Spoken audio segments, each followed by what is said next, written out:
Donc,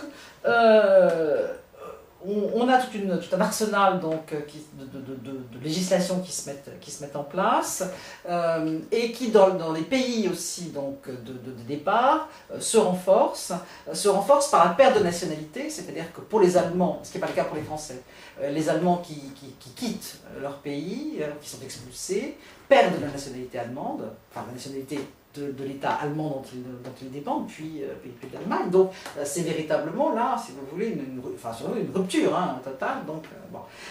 D'autres pratiques aussi sont tout à fait symptomatiques, emblématiques de cette perte d'identité, cette perte aussi de moyens. C'est ce qu'on appelle la mort civile, qui est aussi en place en France, mais qui parfois n'est pas... c'est difficile de savoir s'il est vraiment impliqué. Qu'est-ce que c'est que la mort civile? C'est-à-dire qu'on considère que vous êtes mort. Vous êtes parti, vous êtes exilé, vous êtes mort.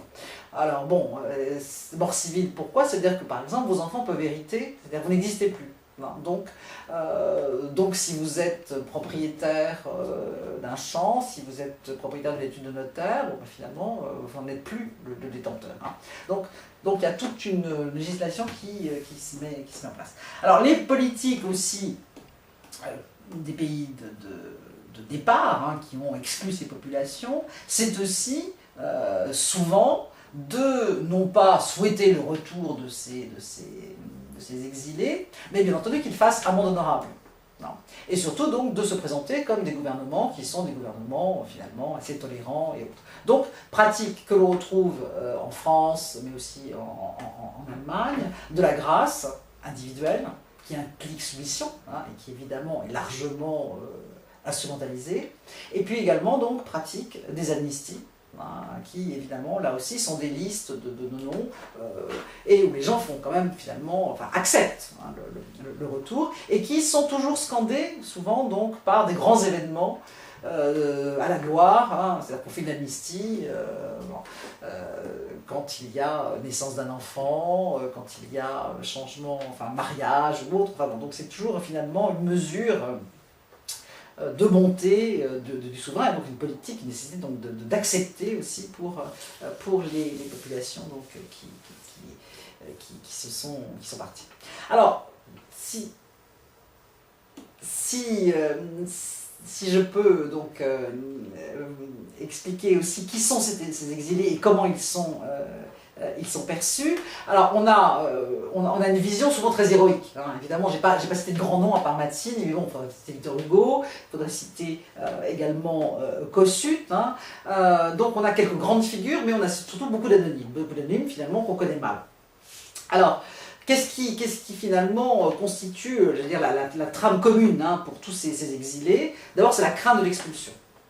Crainte de l'expulsion qui est évidente, que l'on s'appelle Victor Hugo, ou que l'on soit finalement un exilé tout à fait anonyme. La question du travail, la question de l'éducation des enfants.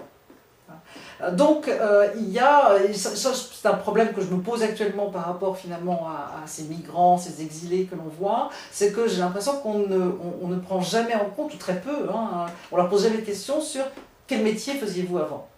Quel était votre métier? Quelles sont les études que vous avez faites?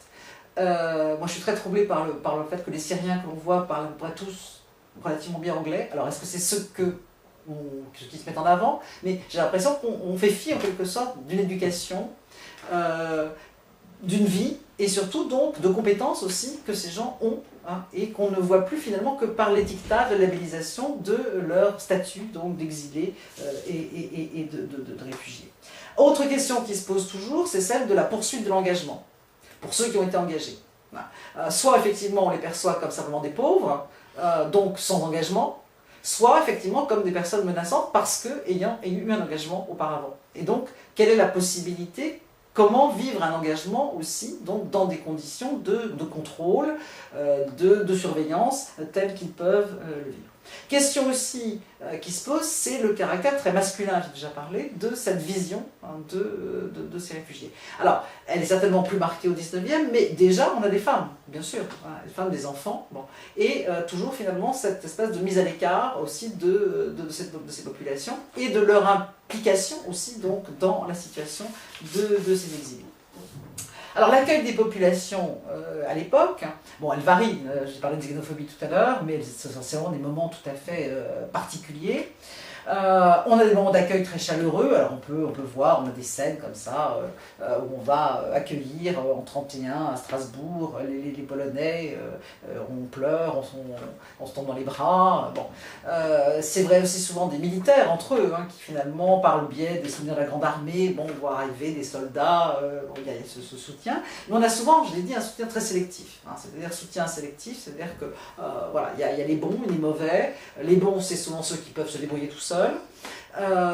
Et puis qui ont des relations, évidemment, dans le pays. Pour la majorité de la population, finalement, il y a une certaine indifférence à l'égard de ces étrangers. Il faut dire qu'au XIXe siècle, on est encore dans une société où l'étranger, c'est quand même parfois celui qui habite le village d'à côté, c'est aussi à Paris celui qui ne parle pas du tout le même patois que vous au départ. Donc, finalement, cette altérité, elle est présente, j'allais dire, beaucoup plus qu'on peut peut-être la vivre, mais malgré tout, on a vu une très forte indifférence des populations à l'égard donc de ces gens. Donc, finalement, est-ce qu'en dehors des médias, cette question pourrait se poser de savoir quelle est véritablement l'action que mène un Français face à des réfugiés au quotidien. Je pense que finalement ça se vaut entre le passé et le présent.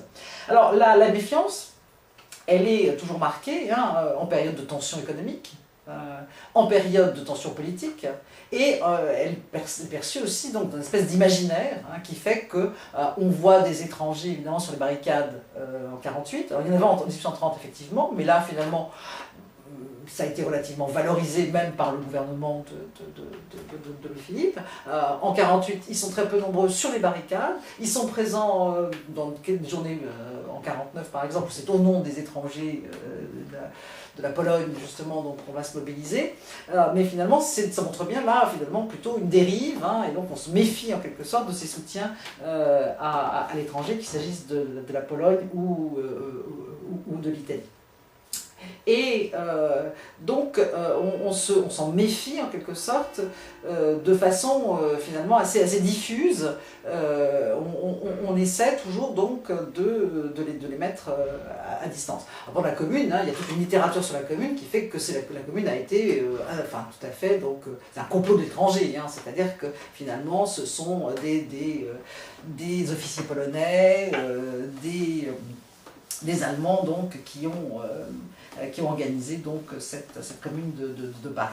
Donc il y a toujours un rapport à la violence en quelque sorte voilà, intrinsèque qui peut toujours finalement se réveiller, qui est toujours présente donc dans la dénomination, dans la façon dont on perçoit donc ces étrangers. Alors si je prends un dernier cas qui est celui de l'Angleterre, hein, qui montre bien que les formes d'instrumentalisation politique, elles existent à toutes les périodes. L'Angleterre, par exemple, refuse des extraditions de militants français, même ceux qui ont participé donc, à l'attentat d'Orsigny en 1858. Alors on peut considérer que c'est une forme de soutien, hein. Il y a même des manifestations de la population, les journaux sont tout à fait favorables, enfin sont hostiles à cette extradition, et demandent donc à ce que le procès ait lieu en Angleterre. Ce qui a lieu, et l'un des accusés, Simon, donc, est acquitté. Mais en réalité, c'est plus un bras de fer France-Angleterre, c'est-à-dire de montrer que l'Angleterre refuse l'extradition, qu'elle est une patrie de la liberté, bon. Mais en réalité, le soutien il est très très faible. Hein, voilà, bon.